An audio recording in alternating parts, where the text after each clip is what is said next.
Washington, AP, federal agents have seized more than 10 million fake 3M brand N95 masks in recent weeks, the result of an ongoing investigation into counterfeits sold in at least 5 states to hospitals, medical facilities and government agencies.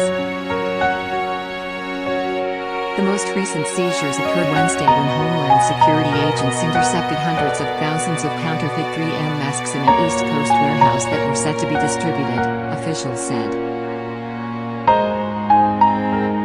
Investigators also notified about 6,000 potential victims in at least 12 states, including hospitals, medical facilities and others who may have unknowingly purchased knockoffs, urging them to stop using the medical-grade masks.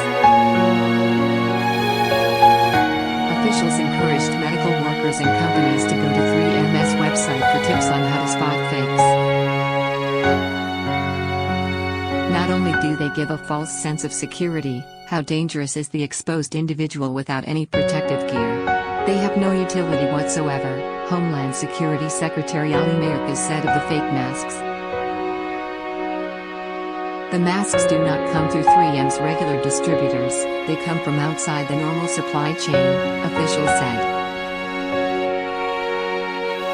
But hospitals and medical groups have increasingly gone around normal purchasing routines during mask shortages in the global pandemic, officials said. They said the scams are taking advantage of the panic over masks. Homeland Security officials would not say which states the phony masks were sent to, but said criminal charges would be forthcoming. The phony masks are not tested to see whether they meet strict N95 standards and could put frontline medical workers at risk if they are used while treating patients with COVID-19. Nearly a year into the pandemic, fraud remains a major problem as scammers seek to exploit hospitals and desperate Americans. Federal investigators say they have seen an increase in phony websites purporting to sell vaccines as well as fake medicine produced overseas and scams involving personal protective equipment.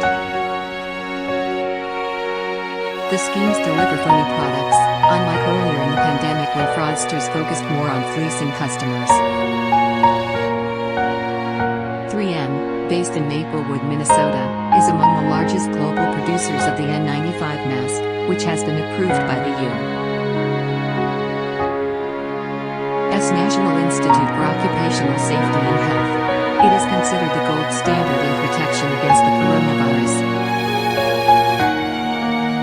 The company delivered some 2 billion N95 masks in 2020 as the pandemic intensified, but in the earlier months, when masks were in short supply, fraudsters took advantage. So far during the pandemic, Homeland Security Investigations has used its 7,000 agents, along with border officials, the Food and Drug Administration and the FBI, to investigate the scams, seizing $33 million in phony products and arresting more than 200 people. The effort is based at the National Intellectual Property Rights Coordination Center, a government watchdog aimed at enforcing international trade laws and combating intellectual property theft. Over the past 2 weeks, federal agents have executed search warrants and seized masks in 5 different states, and more action is expected. But phony masks have already made it to frontline workers in other cases. 3M has been dealing with increasing instances of fraud. Over the past year there has been more than 1,250 raised by law enforcement, resulting in the seizure of millions of fake masks. The company has filed more than a dozen lawsuits over reports of fraud, counterfeiting and price gouging. A HuffPost guide to coronavirus. Is it safe to see people who have gotten the coronavirus vaccine? What it means if your partner tests positive for COVID-19 but you don't. How worried should you be about the new strains of coronavirus? The unexpected challenges of co-parenting during a pandemic. 19 things we took for granted pre-pandemic but now miss. Find all that and more on our Coronavirus Hub page. As COVID-19 cases rise, it's more important than ever to remain connected and informed. Join the HuffPost community today. It's free. Download calling all HuffPost superfans. Sign up for membership to become a founding member and help shape HuffPost's next chapter. Join HuffPost.